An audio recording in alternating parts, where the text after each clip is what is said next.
여러분 반갑습니다. 오늘 신앙을 이해하다 수업을 진행하도록 하겠습니다. 오늘 주제는 하나님에 대하여 우리가 이야기해보는 시간 갖도록 하겠습니다.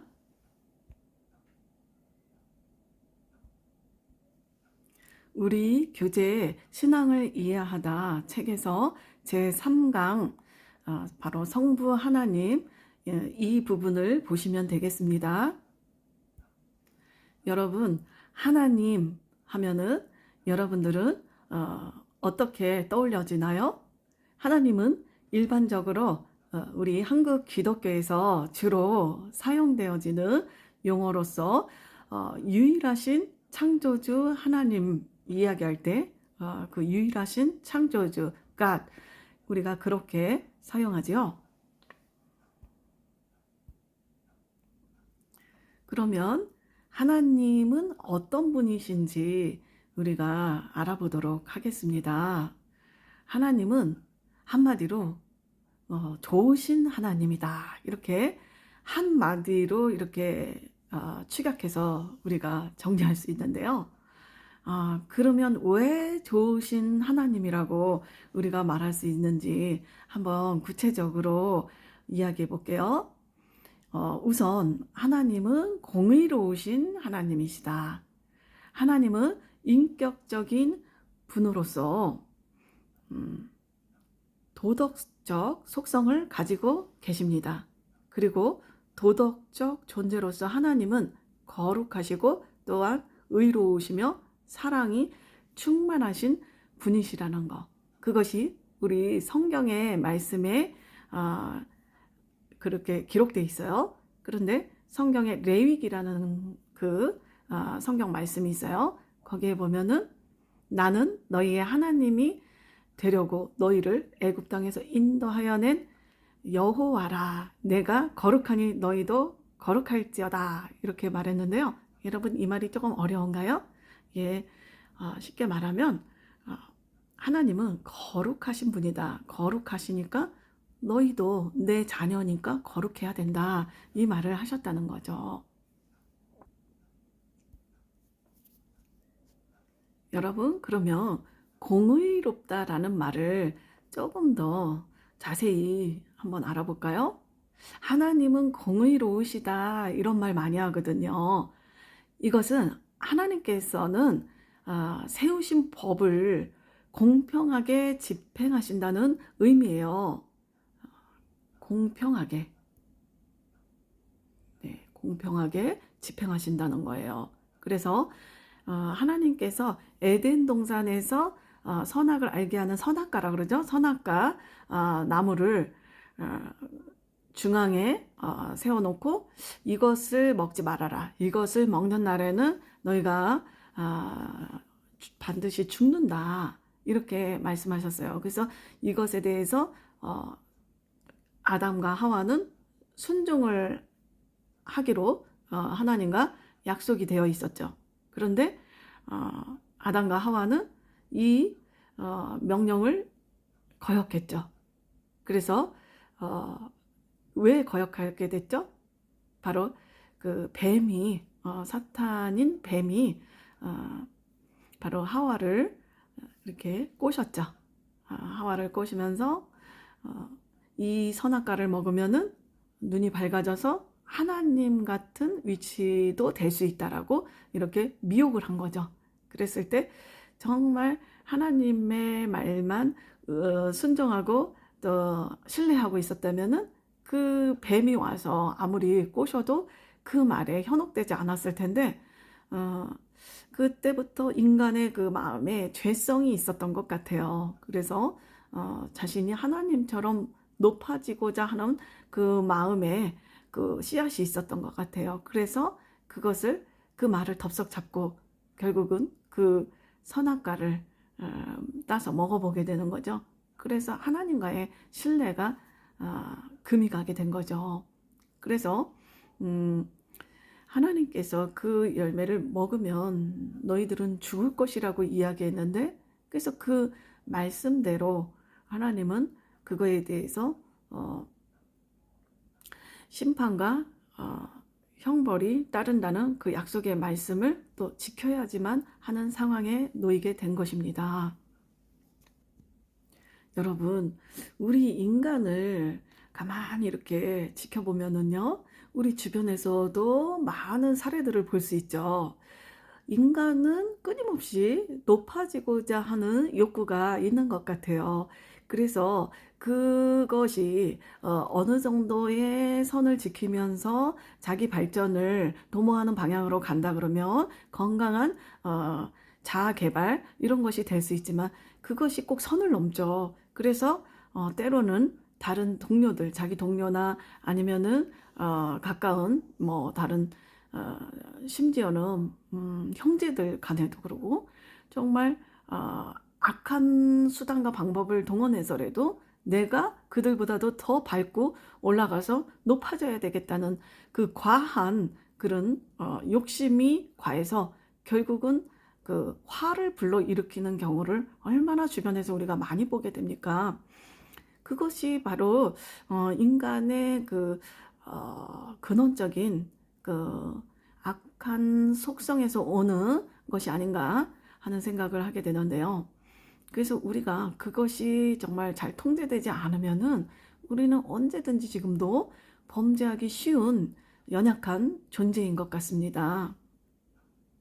그래서 아담과 하와도 하나님과의 신의를 저버리고 자신들이 하나님처럼 높아질 수 있지 않을까 하는 기대심을 가지고서 하나님이 자신들을 창조하신 창조주인데도 불구하고 자신들이 그 자리에까지 범접하려는 그 욕망을 가졌던 거죠.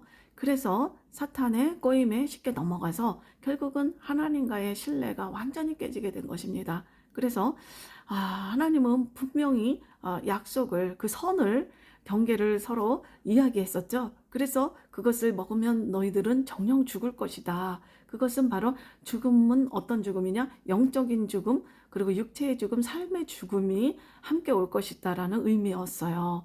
그래서 영원히 너희들이 영적인 부분이 죽을 것이다. 영적인 부분이 살아있을 때만이 하나님과 우리가 자연스럽게 소통하고 하나님과 대화하고 그랬던 거죠. 에덴 동산에서는. 그런데 인간이 범죄함으로써 이제는 인간은 영적인 존재가 아니라 이제는 그 영적인 부분이 죽은 게 된 거죠. 죽은 영이 돼버린 거예요. 그래서 하나님과의 소통이 어려워진 거예요. 그래서 지금도 우리의 모습을 보면 하나님과 쉽게 이렇게 대화하고 이러는 게 지금은 어려운 상황이 됐죠. 그래서 아주 기도의 훈련과 영성과 이런 것을 통해서 어느 정도의 그 4차원적인 경지, 영적인 경지, 홀리 스피릿 그 경지에까지 가야지만 하나님과 소통할 수 있는 그 통로가 생기죠. 그래서 이건 조금 어려운 얘기지만 아무튼 그래서 지금 우리는 인간이 근원적으로 하나님과 단절되는 그런 사건이 생긴 거예요.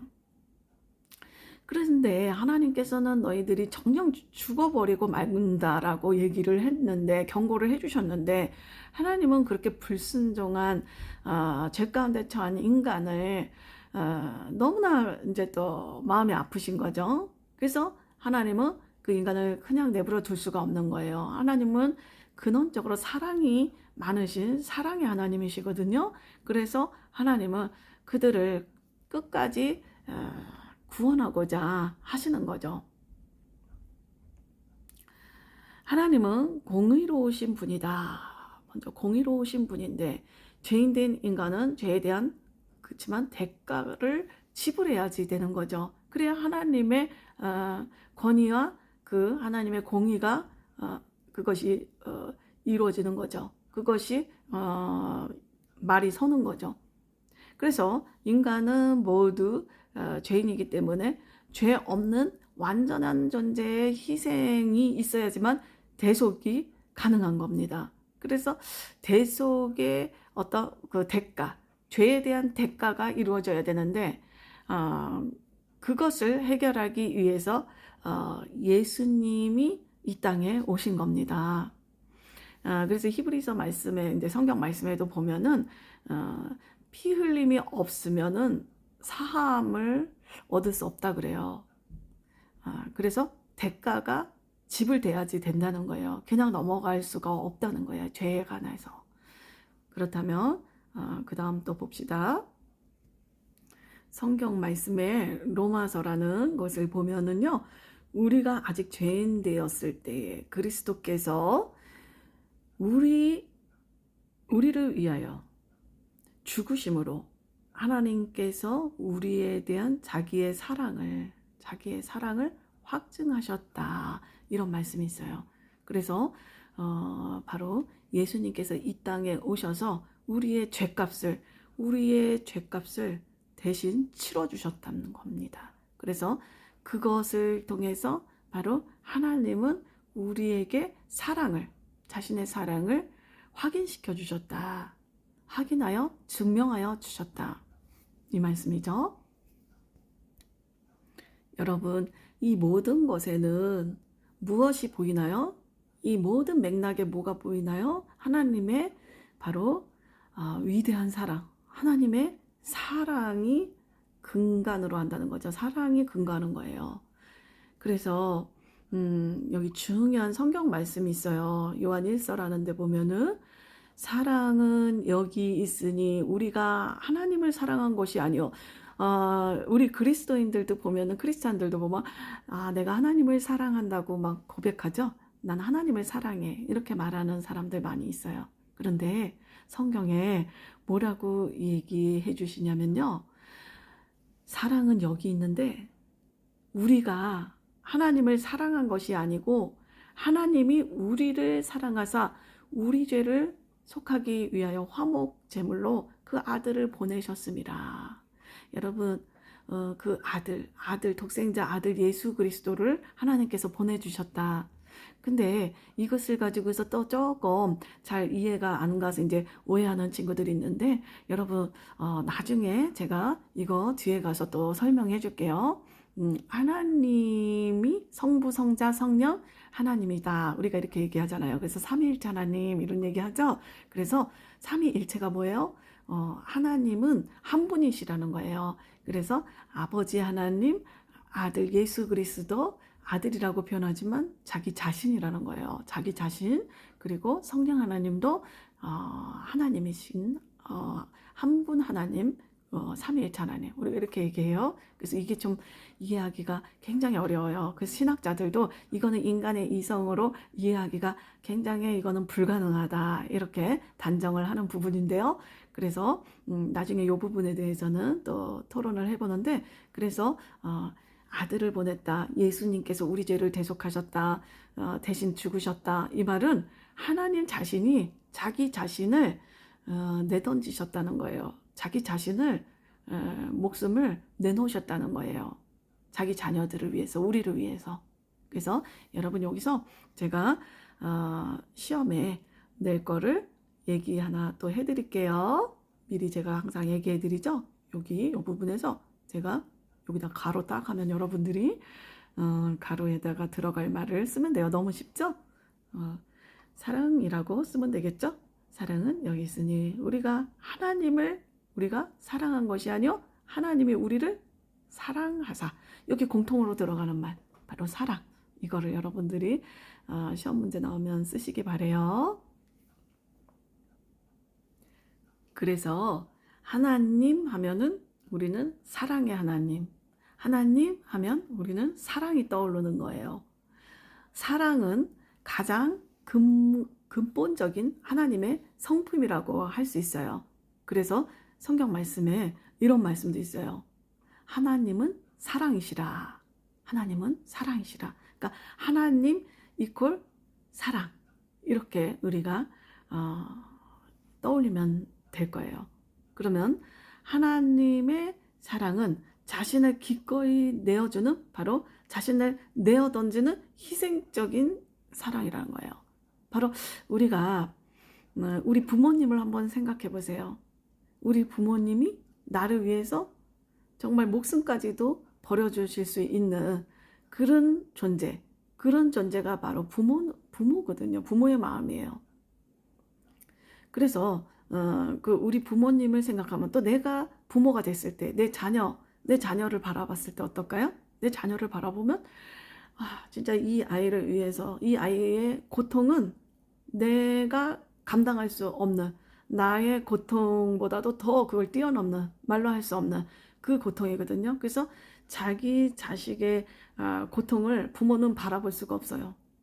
그래서 차라리 내가 대신 아프고 말지 이런 게 부모의 심정이잖아요. 그래서 바로 그 부모의 심정, 부모의 사랑, 그것이 바로 하나님이 우리를 바라보는 그 사랑인 거죠.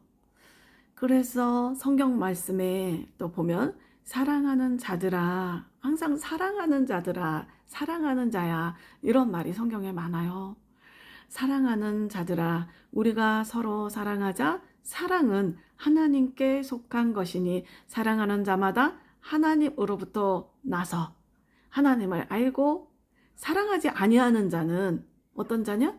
사랑하지 않는 자. 그러면 사랑하지 않는 자는 어떤 사람이에요? 하나님을 알지 못하는 자들라는 거예요. 하나님을 알지 못하고, 하나님은 사랑이시다. 여기도 나오죠? 하나님은 사랑이시다. 하나님은 사랑. 하나님의 사랑이 우리에게 이렇게 나타낸 바 되었다. 우리에게 하나님의 사랑이 표현되어지고 증명되어진다는 거예요.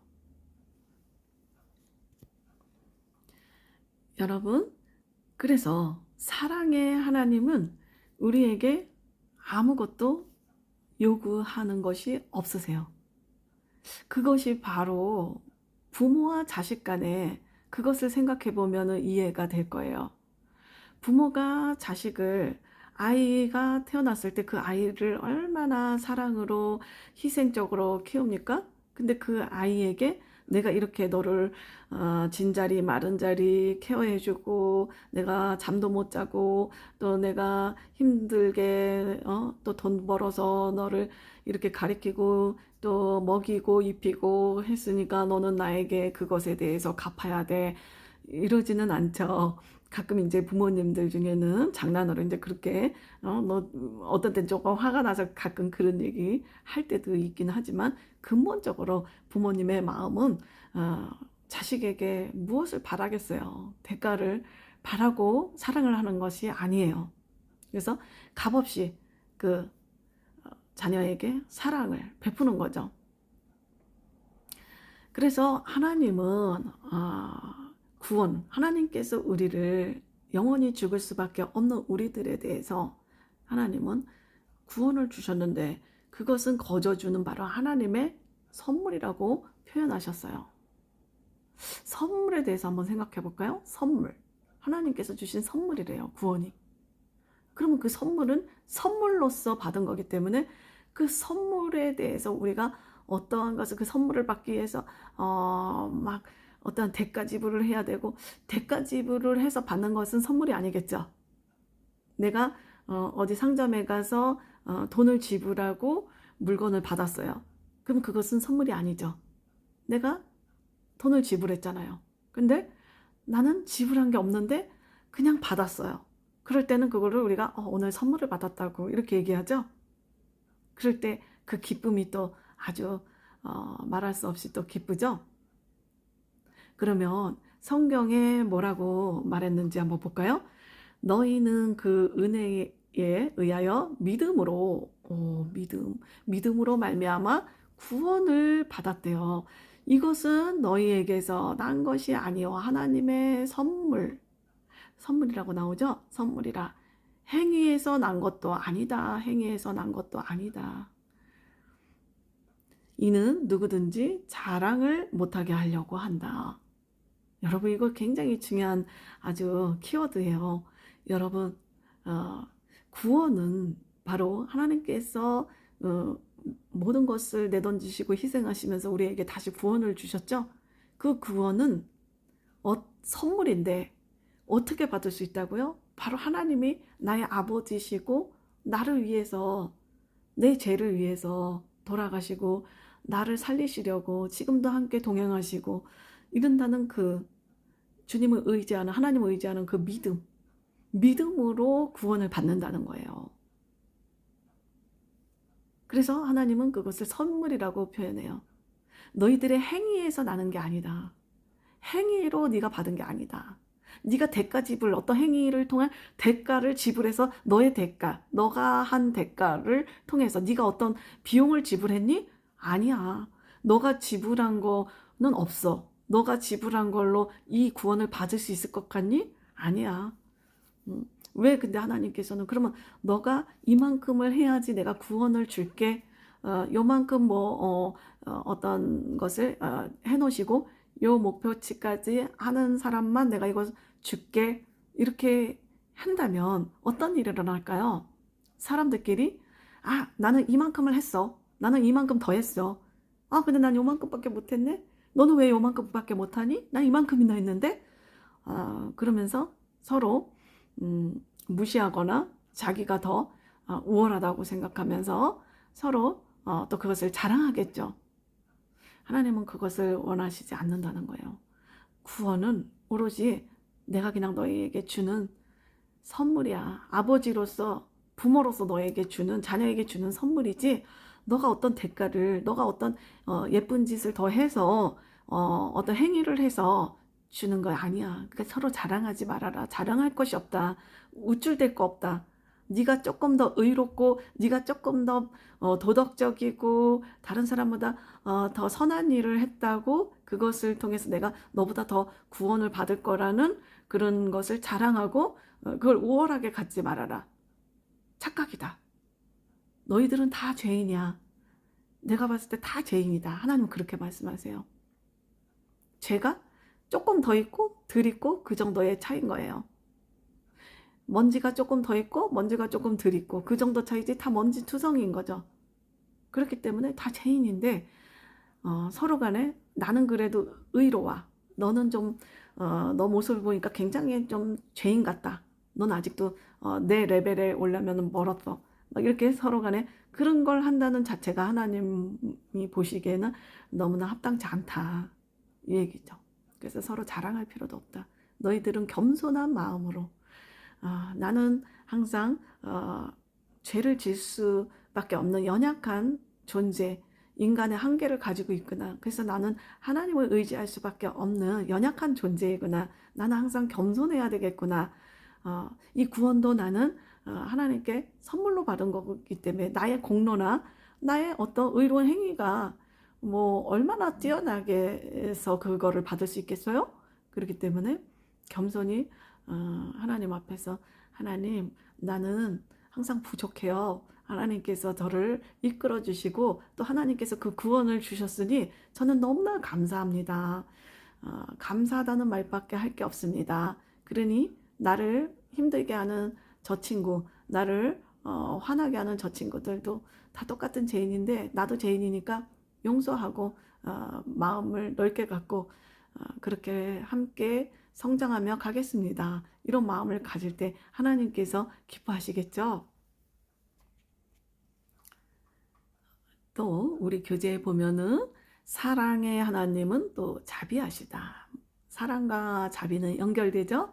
예, 하나님은 우리 인간을 특히 자녀된 우리를 불쌍히 여기고 긍휼히 여기시는 마음이 있으세요. 마치 부모가 자녀를 보면은 항상 안쓰럽고 가엾고 그런 마음이 있어요. 그러니까 그 자녀가 부모를 힘들게 해도 부모가 희생하면서 함께 갈 수 있는 거잖아요. 그래서 바로 하나님은 우리를 긍휼히 여기신다고 하는데 그것도 또 성경 말씀에 분명히 기록되어 있습니다.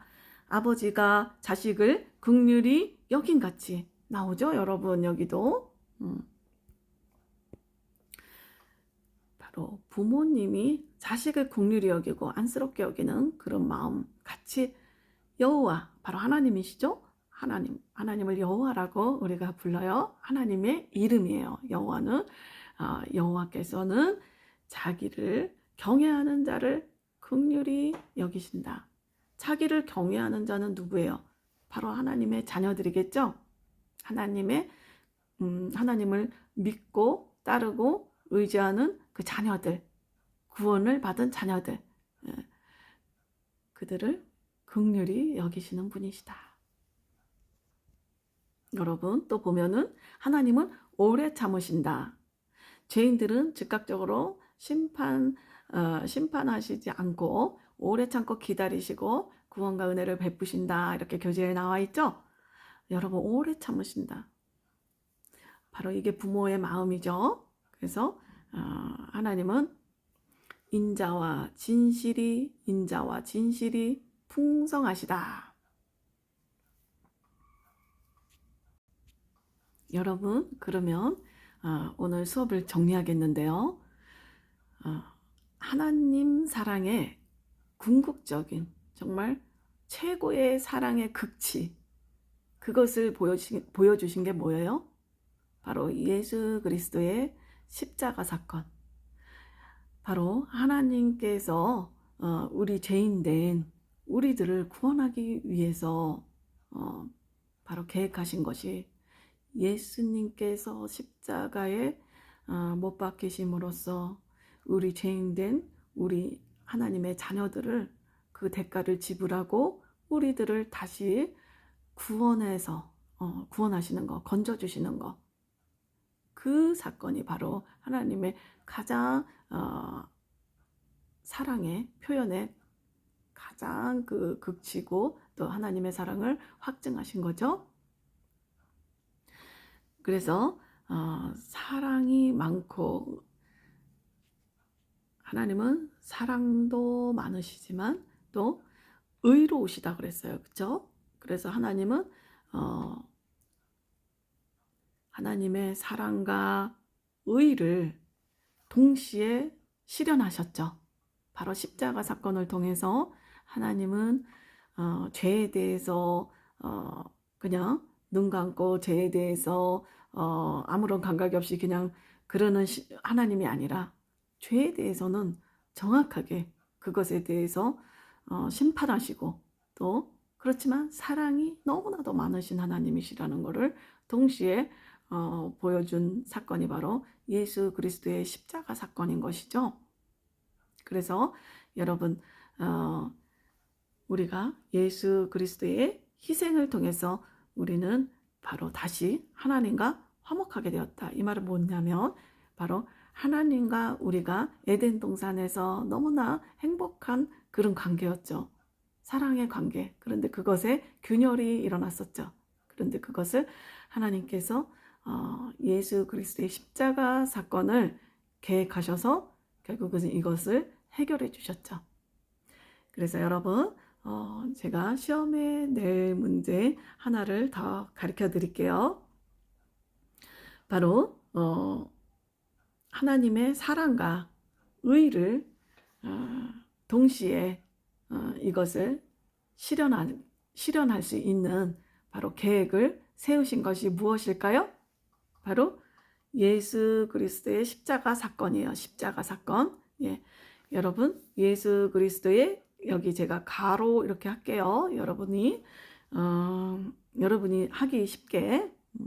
그러면 완전한 사랑과 완전한 의를 두 가지를 실현하신 하나님의 구원 계획.